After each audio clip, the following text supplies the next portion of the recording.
Okay, so I was thinking about the psychology of doing a YouTube channel, especially one where you're kind of telling people what to do, which is a super weird thing. And I don't want it to be like that. And so I was just kind of wondering, like, how do I set out to run a channel that provides advice or help in some way? And I'm going to have to deal with the fact that things that I say aren't always going to be right. And I'm going to have to be okay with that. I have to figure out ways of presenting information in such a way that I can be wrong. And so I've been thinking about that and, doing some writing on it. And well, I've talked a little bit about this before, but basically, I think that I need to be upfront with the fact that I will be wrong. And it not just like every once in a while, like literally all of the time. And if that sounds weird, let me just explain it a little bit. So I basically have a running theory that everything is wrong. And in fact, the concept of right and wrong or correct or incorrect is, well, it's not necessarily that helpful. And so I have found value in reframing things instead of being, right or wrong, to being, okay, they're on a spectrum of utility. How useful is the information? Does it move me in a direction that is helpful? And it's not necessarily the final destination. It doesn't mean that I have to stay there, but does it give me some meaningful progress or provide me with a foundation to make other meaningful progress? All right.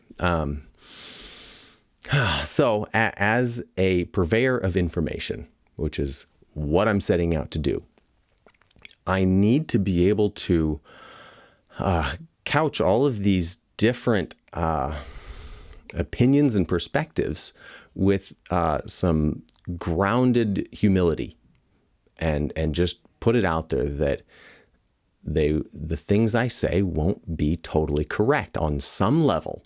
At some point in time, in some way, they will be wrong, and that needs to be okay. And I think the thing that makes that okay is that I want to present my ideas not so much in a way that says, hey, this is the way you should do it, but hopefully in a way that says, hey, these are things that might be useful to you. And I think the best case scenario is that they open up your perspective a little bit to see how, it could be in this other way, or that maybe the way that I'd been assuming things worked might not be the only way that things work. And so that's really what I want to do. That's my own personal and professional goal, is to help open people up and help diversify thinking and just to shake things up a little bit. And so I want to illustrate what I'm talking about a little bit here. So this is how I think everything is wrong, and why we shouldn't think in terms of right or wrong. So, for example, the numerical value of pi. This is a very commonly known number. And if you ask somebody, hey, what's the value of pi? You're probably going to get an answer that sounds like 3.14. And most people say, yeah, that's true. That's correct, right? But the thing is, it's not technically correct. You can continue out the integers. You can, and I don't actually know any of the numbers beyond 3.14, but I know that they keep going. And so 3.14 is not the exact value of pi, right? So you could say that 3.14 is incorrect, that is not the exact value of pi, right? Now here's the thing. The number 3.14 is still useful because if you calculated out the value of pi to 100 decimal places, right? Very, very, very accurate, ridiculously accurate. But if you did that, that number might be so large and cumbersome that it's not useful to you in a casual context, because that's important too. And if you wanted to guesstimate the circumference of a circle in your head, you just wanted to rough it out in your head, you wouldn't use a supremely accurate version of pi. You would just use 3.1 or even just 3, just to give you a rough idea. And that's useful in a particular context. So I just wanted to illustrate that what I think is important is what is useful to you in your situation in the time that you need it. And that's a really important thing, because I've had views and opinions and perspectives that I look back on and go, oh my God, that was so wrong. That was just dumb. Like, oh my God, I'm embarrassed, But the problem wasn't so much that they were wrong. The problem was that I believed they were right. That was where the problem was. It would have been totally fine if I had a different perspective. Like if I had the perspective of, oh yeah, this might be helpful to me. I'll run with this for a little while and see what I can get out of it. Instead of, this is the new way to do it, and this is the only way, and this is the best way, right? That's where I run into problems. Okay, so why is this relevant to a parent? Well, I'm wrong so much as a parent that I need to be realistic about what's going on, what problems am I trying to solve, and how my view of things really shapes the trajectory of my family. And so I need to maintain humility, and I need to leave a back door open for myself. And I can't just bulldoze my way through issues with this I am always right attitude, because it ends up hurting my relationships. It means that my wife will look more skeptically at everything that I say, because she'll be like, yeah, but you were wrong about that other thing, and you sounded so confident, but you were wrong. And that hurts her trust in me. Or that'll happen with my kids. I'll say something, and at some point they'll realize, hey, Dad was wrong. I thought he was always right. What's going on here? I thought he knew everything. And then that's going to hurt my relationship with my kids. And so instead, I need to be able to have the humility to say, you know what, I don't know, but we can try this and see how it goes.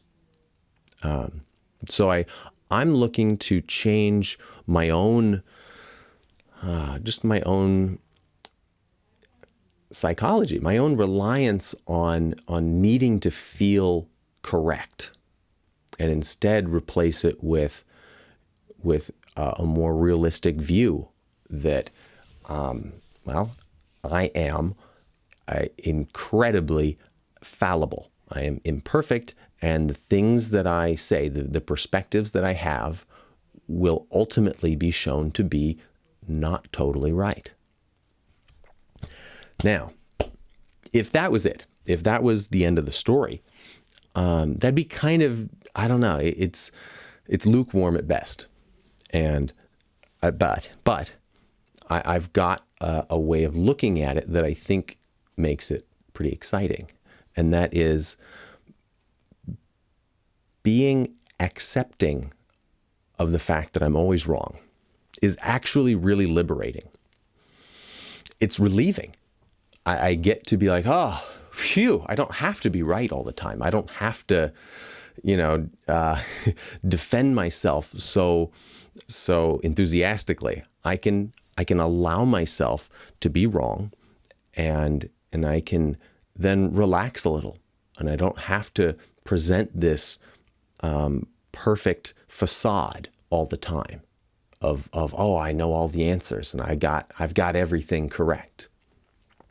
So it saves me some energy, honestly.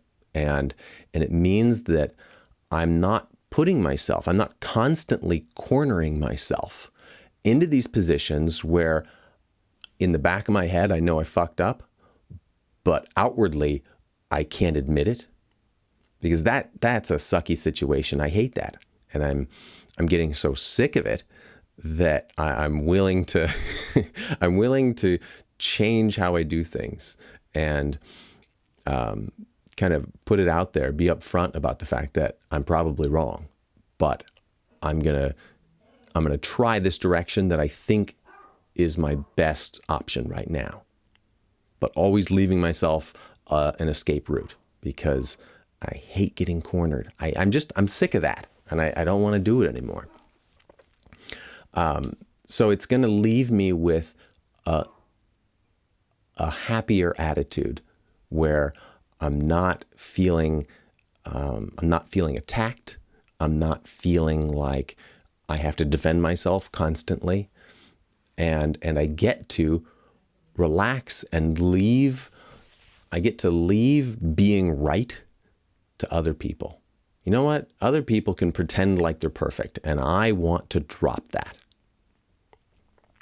Now, the other cool thing about this is that once I get to the point where I can see, like, oh God, I'm like always wrong, you know, that's done now. I get it. I get to start looking at other parts of my psyche and go, oh, okay, well, if I'm wrong so much of the time, maybe I can look at some of the negative parts of my inner dialogue and be like, that's probably wrong too. Like maybe a lot of my self-limiting beliefs, maybe a lot of those are wrong. Maybe all of them are wrong. I don't know. But I can start to unlearn a bunch of shit that's been, I think, holding me back. And that's a cool thing. That's exciting. And it's also, this whole thing is coming back to this, I don't know, my current self, and how my childhood development led to where I am. And being in such a way that necessitates, say, always being right, that's a form of insecurity. And so I really love that now I can go and actually look at some of these things and be like, hey, that's insecurity. That's me on some level believing that me as I am not lovable. I'm not acceptable. And so instead, I have to be perfect. I have to hide my faulty, imperfect self and present this perfect version of myself.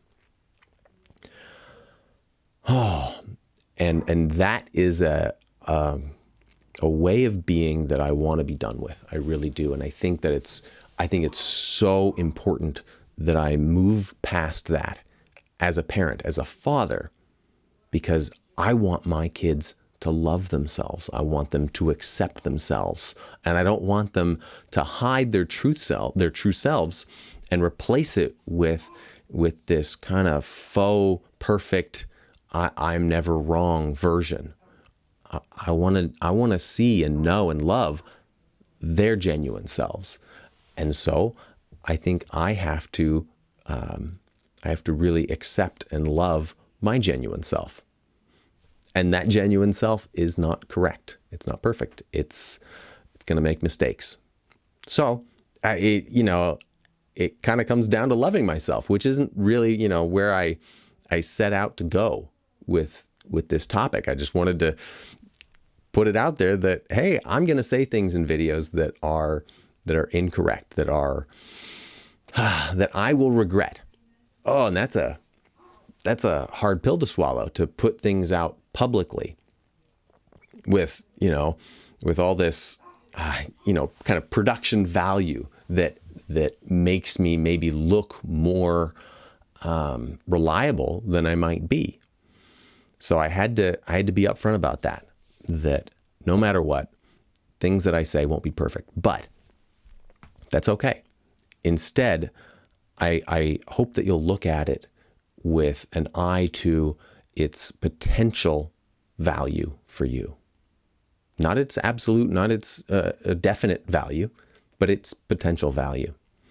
And if you come at it with that kind of open mind, I think you'll stand to gain the most, because you'll be able to try things out. You'll be able to go, oh, hey, I could experiment with that. I don't have to adopt it fully. I don't have to make it part of my identity. You could do an experiment and just, hey, I'll try this thing out that Dylan mentioned, and hey, I got something of value from it. Maybe not totally valuable. Maybe I only took a little bit of it, but hey, a little bit, maybe added on to a little bit from some other source, and you're putting things together that work for you and that work for your family and that are going to make things, better, I hope, right? I think that's it. So yeah, if you're checking my stuff out, forgive me for being wrong. It's going to happen.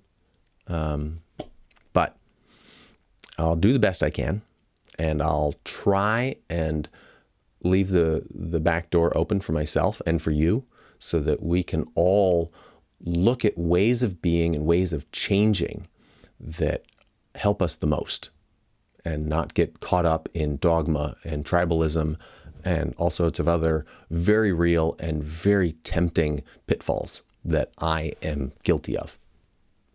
So, okay, let's wrap it up there. And hey, thank you. This is cool. This has been an amazing process, even just getting my mind in one direction, going on one topic, and getting to run with it. So I'll see you next time. And thanks.